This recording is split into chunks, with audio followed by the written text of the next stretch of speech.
A few months ago, Nintendo released Pokemon Legends Arceus, which quickly took the Pokemon fandom by storm. After dissatisfaction with Sword and Shield and the perpetuation of a formula as old as the 90s, Legends Arceus offered fans a breath of fresh air. Hi, I'm Nintendo Novice, and this is Novice Talks, where I take any subject I want to talk about and, well, just talk. Today I brought my good friend Ghost to discuss our experiences playing Pokemon Legends Arceus and where we believe Game Freak should take the franchise in the future. Our discussion went like this. Hey, what's up, Ghost? Thanks for joining us. Hello, Novice! Starting out, now that you've played the game for a while, what were your overall thoughts on Legends Arceus? It's nothing, crazy, I would say. It's pretty good, but not great, is how I'd describe it. Because, I was impressed with a lot of, the new features they added and some of the ones that they improved on. The battles were interesting with the whole agile, strong style stuff.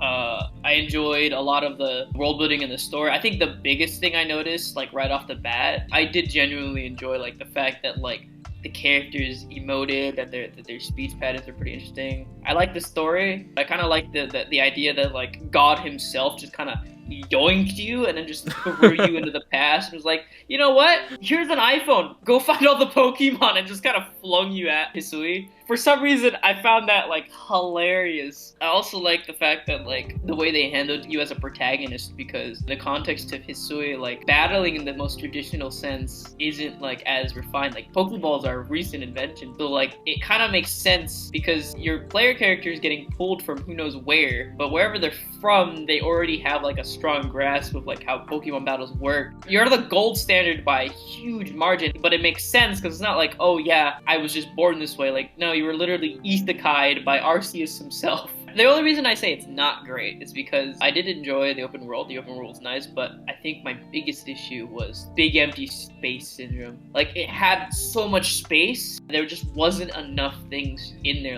Oh yeah, I get to an area, there's maybe 5-7 Pokemon within view. The environments are interesting, don't get me wrong, but it's this is supposed to be the wilderness. This is before this region was heavily settled in, but it just feels so empty and it's not bustling. It doesn't feel wild.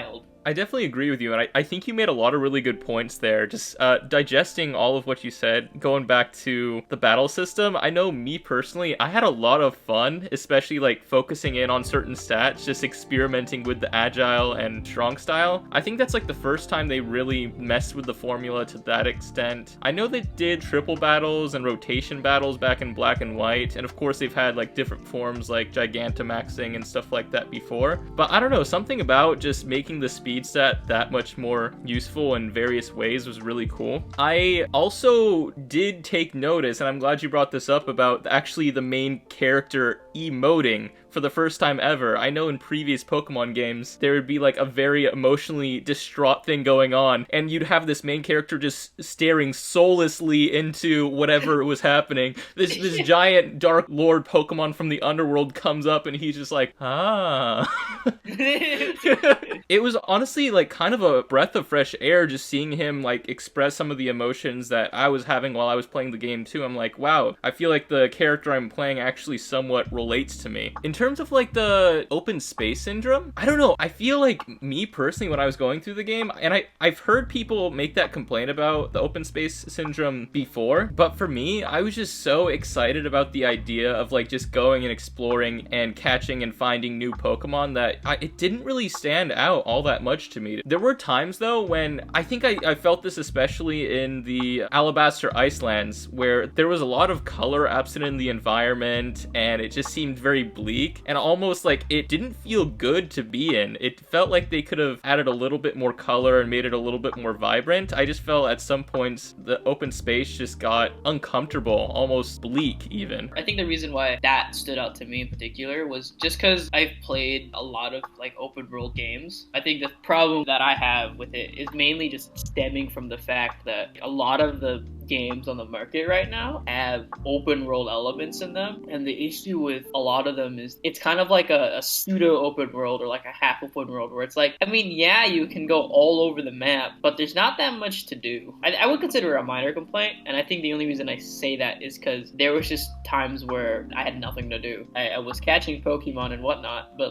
most of the time it's there were just huge patches where it just stood out to me because I just had nothing to do. Maybe that's just my gameplay gameplay experience, just because, you know, I've experienced so many like negative kinds of open world games where there's like absolutely nothing to do. And it's not to say that like there was completely nothing to do. Honestly, doing something as small as like exploring the map was pretty interesting, which is why I said the environments are pretty good. I think that makes sense in terms of you talking about your player experience, because I haven't really delved too deep into a lot of open world games. I would say that I definitely did start feeling that sense of not having too much to do, especially post game, just because I was mainly focusing on trying to complete the Pokedex. And you know, when there's like certain really rare Pokemon, I had a really hard time finding them, and then outside of that, I wasn't really interested in catching any of the other Pokemon, and then most of the tasks I had already completed. So yeah, like you said, I didn't have all that much to do, so I was just kind of going around the world hoping that that one rare Pokemon would spawn. That's like a regular Pokemon game in general if you try to finish the Pokedex. My favorite thing though has to be like the sounds of the world. Oh my gosh, yes. Like, if you just sit in like the middle, let's say the Cobalt Highlands, like you just sit there, it's so small, you won't notice it, but like if it's not there, like it just feels empty. Because my complaint about big empty space syndrome is mostly concerning how it looks, like visually what I'm looking at. But I don't think it applies in terms of like to my other senses, because if I just sit there in like the Cobalt Highlands, like you can hear Pokemon cries and you can hear all these other environmental like ambience, and oh my gosh. Dude, I wholeheartedly agree with you. I think what this game does best, more than anything else, is the sound. Not even just the sound, but the music itself was amazing. Remixing different original Diamond and Pearl songs, it was just so beautiful. Like the battle music is crazy. Like I don't even know why they went so hard on the soundtrack. They didn't have to, but oh my gosh. Like everything from like the very few trainer battles to just the legendary Pokemon remixes to the themes that we all know. Like for me, it was crazy because I grew up on Sinnoh. So like hearing like a lot of these themes that I grew up with just kind of snuck in. It's done in such a clever way where you recognize it, but it wasn't trying to be like a remix type of thing, I guess. It's like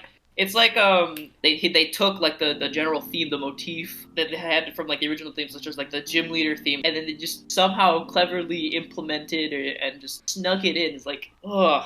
I also really love how they brought the songs in too. I know that they didn't just slap the Diamond and Pearl music into Legends Arceus and just remix it and change a few things. They added like the different tunes and melodies as very subtle motifs throughout the game, which was amazing. As I was going through Jubilife Village, I didn't even notice that part of the music was from the original Jubilife City until halfway through the game. And then I was like, wait, that's straight up the melody from Jubilife City. Yeah, I was just walking around. Right? I was just like, wait a second.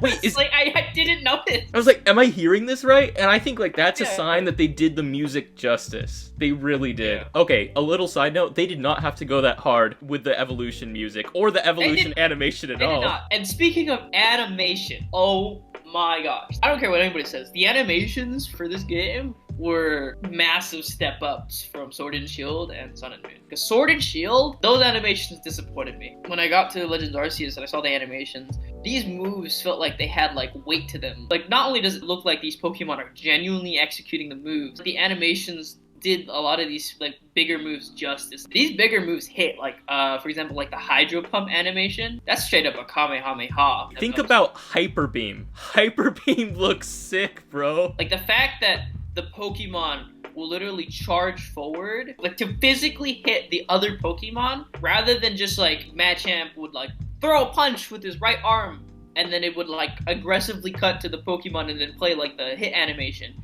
But Machamp himself wouldn't like move towards it. But for this, it's like, it just feels like the Pokemon is actively like out for the other one. It's like, oh yeah, I'm gonna punch you in your face type of thing. Legends Arceus did justice for what Sword and Shield couldn't, and I'm like so here for it. Even in the overworld, I thought it was so cool seeing the different moves and animations play out and actually have like these really satisfying sound effects. This game really just blew my expectations out of the window, because for sure.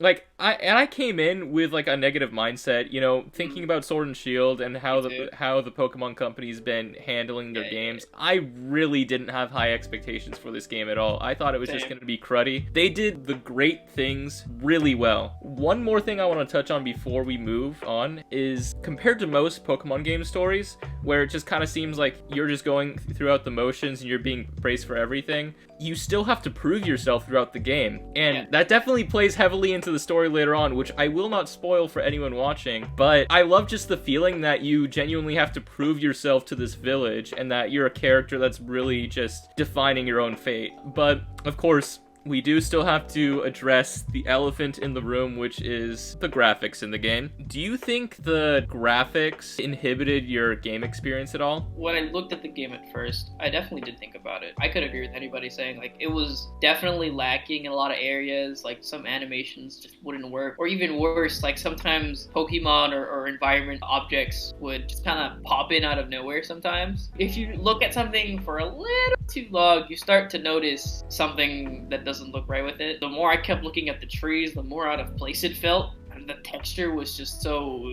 And of course, there's the infamous frame drops. If you're standing next to your Pokemon, you don't usually see it. But if they're a little bit far off, like for example, like a flying Pokemon, it looks like a PowerPoint presentation. Especially with distance, the graphics definitely take a really big dip. It goes from, this is a little bit grainy to, oh my gosh, is that a square? But I don't think in terms of like inhibiting me, I don't think so. Just don't squint too hard as you're playing the game, and you'll be fine.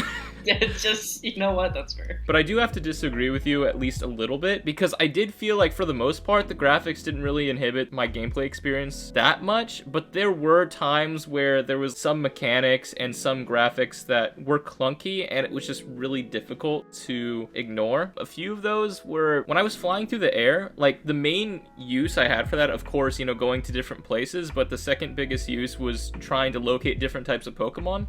But when you're so high up in the air, and you're looking towards the ground, the Pokemon just do not load.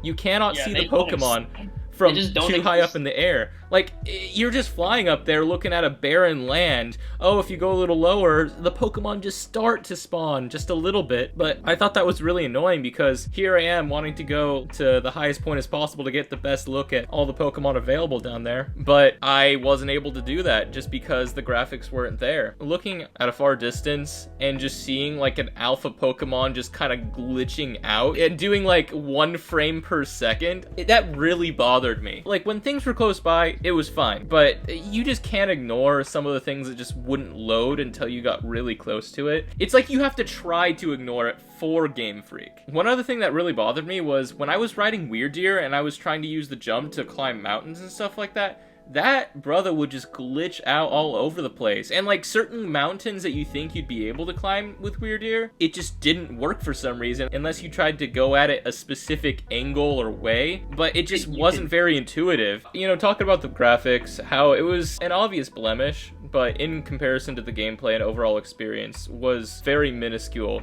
to like how fun the game actually was. Do you think this was a step in the right direction for Game Freak? This game is a breath of fresh air on a lot of fronts. Like, the game, you can't brute force it. You know, there's a lot of things to think about. You have to approach it differently. The turn system matters, and you have to keep track of that. The game can hard punish you for using strong style. It really can. Like, if you don't one-shot with it, it hurts. And even if you're going against just one, it's like the fact that you've given your opponent the ability to act twice in a row, you can get severely punished for doing it. The thing that they really did with the battle system and the fact that you actually have to think was just really nice coming from previous Pokemon games. Another aspect that I thought of it, I think Legends Arceus is moving towards the direction of a dream that many people growing up with Pokemon had, of just having like a complete open world where you just see all these different Pokemon interacting in their environments and you just going up and be around with them. And I think that was also partially the appeal of Pokemon Go as well. It's kind of going off of the same general formula. Looking back at every single mainline Pokemon game, they've essentially kept the same formula of random encounters, worlds look essentially the same, the games run essentially the same, and then you go to this game and it really mixes things up. And I think this is something that me and a lot of other Pokemon fans have been wanting for so long. It really seemed like they put a whole lot of effort into making this both a familiar Pokemon experience and yet a completely new breath of fresh air experience, which I think is beautiful. It seems like Game Freak is going to continue going down this line with the announcement of Scarlet and Violet and talking about how it's an open world experience. And if you look at the trailer, it looks like it's just straight up Pokemon Legends Arceus but better, which is really awesome. I think this is a great step in the right direction for Game Freak just because it's breaking a tired formula. They put effort into this game. You can't deny that. obviously there's blemishes, but the fact that there's considerably more effort in this game as opposed to the games of recent, it's my sincere hope that the future mainline Pokemon games learn from the success of Legends Arceus and just keep moving in this direction. I wholeheartedly agree. I see Legends Arceus as the forerunner in a series of a whole new generation of what Pokemon is. When I see Scarlet and Violet basically carrying on the same formula of Pokemon Legends Arceus, it seems to me that Game Freak is essentially establishing this as the new formula. Do you think, like, with the announcement of Scarlet and Violet, that this is going to be essentially the formula that Game Freak continues to go on for every subsequent mainline game? I really do hope so. Because, this is obviously in the past. We haven't, taken this sort of design into, like, a modern era Pokemon game. Like, you imagine how cool it'd be to just, walk through an alley and see Rattatas and bird that'd Pokemon be so just nice. kind of all over the place. Yeah. Or not like just Pokemon roaming the world. That's a really great point, and I think just from what I've seen of the first trailer of Scarlet and Violet, a lot of the scenes where they were showing Pokemon, they seemed to have Wingull landing in a city environment. They had different Pokemon hanging out more in the towns and stuff. I think they're definitely going to offer that in Scarlet and Violet and moving forward, which is going to be super cool. And I'm really excited to see how much Pokemon are really going to play into the environment of both human and Pokemon together as opposed to just out in the wild. I think the one thing I do want them to do, though, the system in Legends Arceus, riding Weirdier and Braviary around, what I really want them to do is to stray away from that. It's a really big thing, but I think being able to ride your own Pokemon is just a concept I really, really want to see. If I caught like a Lapras, but I'm forced to ride like a Sharpedo, even though I want to ride around on my Lapras, it just really takes me out of it starting out. Like, at least have like a selection of Pokemon you could use. Having just different types of Pokemon that you catch in your party that just have different attributes that you could use to interact in the environment around you. That would be so sick. And when you throw them out of your Pokeball, you have the immediate option to just get on their back and fly or swim. I think that would be such a cool implementation going forward. I kind of have my doubts that they're going to implement that in the next game just because it's just too much credit for Game Freak. It would be a little bit too much work for them, especially with how fast they're bringing these games, which is the next thing that I want to touch on. Pokemon Legends Arceus came out just recently, and now they announced Scarlet and Violet for the end of 2022. The exact same year Legends Arceus came out, they're trying to launch this whole new Pokemon game based on the same kind of experience as Legends Arceus. I can't help but be a little concerned that they're not fully fleshing this game out. Do you think this is too fast? Because honestly, I don't even feel like I'm ready for a new mainline Pokemon game in 2022. I feel like I need a little bit of time to breathe just as a fan. I mean, I agree with you in the sense that like they're pushing these games out way too quickly. I think the problem is that it's very likely that Scarlet and Violet was already in the works as they were releasing Arceus. What makes me concerned is that they may not fully absorb the criticisms and feedback they're getting from Arceus and implement them into Scarlet. I think what I want Game Freak to do, and what a lot of people will agree with, is like, for the sake of overall quality, to push out a quality game. I don't mind if it's delayed. I don't want them to feel like they're pressured to release a game every year. I would not mind if I had to wait like 2, maybe 3 years for another Pokemon game. I think with the pace they're going at, releasing game after game after game every year, it's like, first of all, it's like Pokemon fans don't get a break. The Pokemon formula almost reminds me of like a reaction YouTuber that uploads daily with like hardly edited content. Just like slap on a fun thumbnail, slap on the new hottest trend out there, and just sit there and just like have a few things to say in terms of commentary, and then just put it out and just have like rinse and repeat every single day. That's what it kind of felt like with the Pokemon games at a certain point. And now they're branching out in the formula, but still I'm concerned about the quality. Another aspect that I also wanted to touch on is I kind of do wish that they did a little bit more with Legends Arceus in terms of DLC before moving into the next game. Yeah, they had an update where they added a little bit of extra content, but I kind of wish that they, added a little bit more extra, because it seemed like they just kind of put Legends Arceus out and then just immediately moved on. It's like, this is the test demo for what we're doing next. Alright, I'll just leave that in the background there. I think Legends Arceus is a masterpiece. I think it's somewhat of an injustice to kind of overshadow it with a new game already. It's also an amazing concept that they could do. Again, what about Legends Kyurem?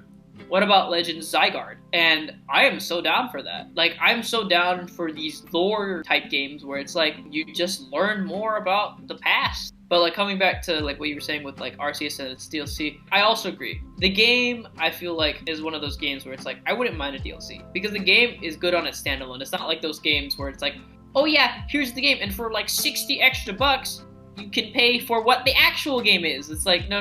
It's like, this game is pretty good, and a DLC would literally serve its purpose as being DLC, you know, add-on content that's extra. You don't have to get it. I agree with you, where it's like, it's so fast. I feel like there's so much more they could have expanded on, you know, before moving straight into Scarlet and Violet. Yeah, they really could have.